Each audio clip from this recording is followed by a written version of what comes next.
কেমন আছো তোমরা সবাই? সোমনাথের রান্না করে তোমাদের সবাইকে স্বাগতম। আর আমি শেফ সোমনাথ তোমাদের কাছে চলে এসেছি একটা নতুন ভেন্ডি রেসিপি নিয়ে। তো আমরা কম বেশি সবাই ভেন্ডি তৈরি করে খাই। তো আজকে যে স্টাইলটা দেখাচ্ছি এই স্টাইলটাতে একবার বাড়িতে করে দেখুন, দেখুন প্রত্যেকে প্রশংসা করবে। তো এখানে আমরা নিয়ে নেবো 500 গ্রাম ভেন্ডি। ভেন্ডিটা যখন নেবেন তখন ভেন্ডির নিচেটা একটু মোটকে দেখবেন, যদি ভেঙে যায় তাহলে জানবে কচি ভেন্ডি। তবে এই ভেন্ডিটাকে কি করবেন, ভিডিও করে জল দিয়ে ধুয়ে নেবেন। ধুয়ে পরে একটা কাপড়ে ভালো করে পুছে পরে ওটাকে শুকনো হতে রাখবেন। এবং সেই সময়টাতে দিয়ে একটা প্যান দিয়ে দিবেন এবং প্যানের মধ্যে আগুন দিয়ে পরে ঢেলে দিবেন ওর মধ্যে বেসন 100 গ্রাম। বেসনটা 100 গ্রাম দিয়ে পরে বেসনটাকে ভালো করে ভাজবেন। ভালো করে ভাজবেন বলতে প্রায় অনেকক্ষণ ভাজতে হবে আপনাকে বেসনটাকে, ঠিক এইভাবে ভেজে নেবেন বেসনটা। ঠিক আছে। আর এটাই টিপস রইলো আপনাদের জন্য। এখন বাজারে যাবেন তখন ভাঞ্জির কর্নারটা ভাঙার চেষ্টা করবেন, ভেঙে দিলে পরে দেখবেন ভেন্ডি আপনার কচি থাকে। কচি ভেন্ডিটাই নিতে হয় এটার জন্য। এবার আমরা দেখুন মশলা দিয়ে দেবো, এর মধ্যে দিয়ে দেবো লবণ, হলুদ 1 চামচ, এবং লঙ্কা গুঁড়ো 1 চামচ, জিরা গুঁড়ো 1 চামচ, ধনে গুঁড়ো 1 চামচ, এবং সাথে দিয়ে দেবো কাশ্মীরি চিলি পাউডার 1 চামচ। এবং তার সাথে অ্যাড করে দেবো আমরা চাট মশলা 1 চামচের মতো। তবে একটা জিনিস মনে রাখবেন, এই যখন করবেন এটা তখন বেসনের মধ্যে কোনো রকম জল ছোঁয়াবার দরকার নেই। এটা একদম শুকনো ড্রাই ড্রাই করে আপনাকে তৈরি করতে হবে।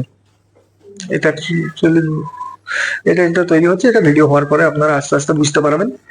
তো দেখতেই পাচ্ছেন বেসনটা ঠিক আমার হয়ে গেছে। ঠিক এইরকম ভাবে বেসনটা যখন লাল লাল হয়ে যাবে তখন বেসনটাকে একটা পাত্রের মধ্যে খালি করে দিবেন। তারপরে এবারে দেখা যাক, ভেন্ডির কাছে যাওয়া যাক। আমাদের তখন ভেন্ডি শুকিয়ে গেছে, দেখতেই পাচ্ছেন ভেন্ডিগুলোকে আমি শুকিয়ে নিয়েছি এবং ভেন্ডিগুলোকে কেটে নেবো। উপরে এবং নিচে কেটে নেবেন, বাদ দিয়ে দিবেন।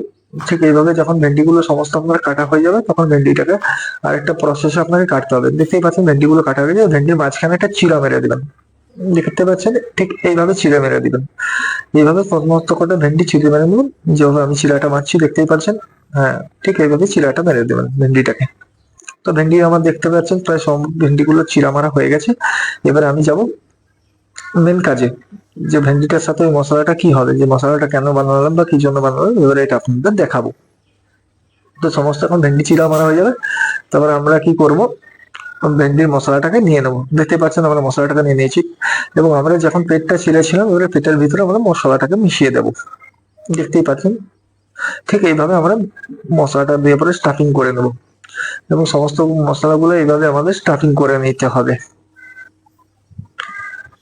তো আপনারা রোজ এভাবে প্রত্যহ দেখবেন আমার ভিডিওগুলো নতুন নতুন রেসিপি পাওয়ার জন্য।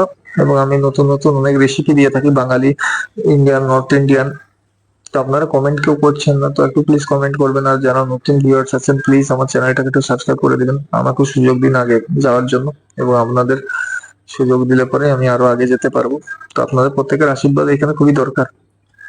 তো দেখতে পাচ্ছেন আমার সমস্ত ভেন্ডিগুলো স্টাফিং করা হয়ে গেছে। এবার একটা প্যান নিয়ে নেবো, প্যানের মধ্যে আমরা ঢেলে দেবো 4 চামচের মতো তেল।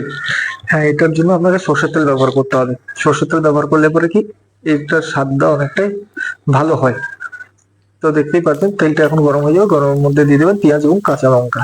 আপনি যদি নিরামিষ ভাবে খেতে চান পেঁয়াজ রসুন ছাড়া, তাহলে নিরামিষ ভাবে ওটা করা যায়। তো এক্ষেত্রে আপনার পেঁয়াজ দেওয়ার দরকার নেই, আপনি এই জায়গায় শুধু লঙ্কাটাই ব্যবহার করবেন। তো পেঁয়াজটাকে আমরা ভালোভাবে ভেজে দেবো।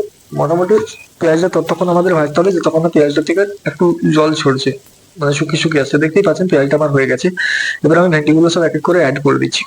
এইভাবে ভেন্ডিগুলোকে অ্যাড করে দিবেন, অ্যাড করে একটু এদিক দিকে ভেজে দিবেন আস্তে আস্তে। তার মাঝখানে আপনারা মশলাটা অ্যাড করে দিবেন ভেন্ডিটার সাথে।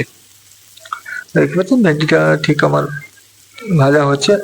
হ্যাঁ, এর মাঝখানে একটা কাজ করতে পারেন, এটাকে একটু কিছুক্ষণের জন্য ঢেকে দিতে পারেন। তো কিছুক্ষণ ঢাকা হয়ে গেলে পরে ভেন্ডিটা অনেকটা ভাজা যায়। দেখতেই পাচ্ছেন ভেন্ডিটা অনেকটাই ভাজা হয়ে গেছে। তো এবারে ভেন্ডিটাকে ভাজার পরে একটু হালকা নাড়ি চাড়িয়ে নেবেন, নইলে নিচে ভেন্ডিটা লেগে যাওয়ার সম্ভাবনা অতিরিক্ত বেশি থাকে। এবং যখন এটা করবেন ফ্লেম স্লো রাখবেন। এবারে মশলা দিয়ে দিন, হলুদ গুঁড়ো দিয়ে দিন 1 চামচ, লঙ্কা গুঁড়ো দিয়ে দিবেন 1 চামচ, ধনে গুঁড়ো দিয়ে দিবেন 1 চামচ, এবং জিরে গুঁড়ো দিয়ে দিবেন 1 চামচ, এবং সাথে দিয়ে দিবেন চাট মশলা 1 চামচের মতো, এবং লবণটা দিয়ে দিবেন আপনার স্বাদ মতো। সম্পূর্ণ আপনার স্বাদ মতো লবণটা দিবেন। আর এই রেসিপিটা যদি আপনি একবার বাড়ির সবাইকে করে খাওয়ান, আমি কথা দিলাম বাড়ির সবাই আপনার তারিফ করতে বাধ্য। আর একবার খেলে পরে এই রেসিপিটা আপনি চাইবেন বারবার করে খেতে। তো দেখতেই পাচ্ছেন, আর সাথে দিয়ে দিবেন অল্প লেবুর রস। একটা ডেটা লেবুর থেকে কিছু অর্ধেকটা কেটে ওর মধ্যে অ্যাড করে দিবেন, আর অর্ধেকটা তার মধ্যে কিছুটা রস রেখে দিবেন। সেটা কি জন্য রাখবেন সেটা আমি পরে বলছি, দেখতেই পাবেন আপনারা। তো এবারে ভেন্ডিটাকে আমাদের কি করতে হবে, নাড়িচাড়ি ভালো করে ভেজে নিতে হবে।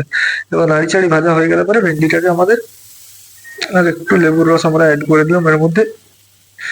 লেবুর রস দিয়ে দেওয়া হলো, তখন এর মধ্যে আরেকটা জিনিস দিতে হবে, সেটা হলো বাদামের গুঁড়ো। তো আপনারা বাজার থেকে বাদাম পান ছাল ছাড়া, সেই বাদামটাকে একটু মিক্সারে গ্রাইন্ড করে দেবেন, এবং গ্রাইন্ড করে দেওয়ার পরে ওর সাথে মিশিয়ে দেবেন, তাহলে টেস্টটা আরো বেশি হয়ে যাবে। এবং ভেন্ডির মধ্যে যে স্টিকি ভাবটা থাকে সেটা দিলে পরে চলে যায়। তো এখন আমি ঢেকে দিলাম, বেশিক্ষণ না, জাস্ট 5 মিনিটের মতো ঢেকে দিবেন, এবং ঢেকে দিয়ে পরে দেখতে পাবেন আপনার ভেন্ডি ভাজা তৈরি। তো দেখতেই পাচ্ছেন কত ইয়ামি হয়েছে ভেন্ডি ভাজাটা। ওই ভেন্ডিগুলো খুব ভালোভাবে ভাজা হয়ে গেছে, আর আমার বাড়িতেও খেয়ে পরে খুব সবাই প্রশংসা করেছে ভেন্ডি ভাজাটা। তো আপনিও কেন বাড়ির সংসার থেকে বঞ্চিত থাকবেন, ঠিক এইভাবে বানিয়ে নিন ভেন্ডি ভাজাটা। আর আজকের ভিডিও এই পর্যন্ত, আবার দেখা হবে নতুন কোনো রেসিপিতে, এবং কমেন্ট করে জানাবেন আপনারা আপনারা কিরকম রেসিপি চান আমার কাছ থেকে। তো ততদিন ভালো থাকুন, সুস্থ থাকুন, এবং নিজেদের খেয়াল রাখুন। ধন্যবাদ।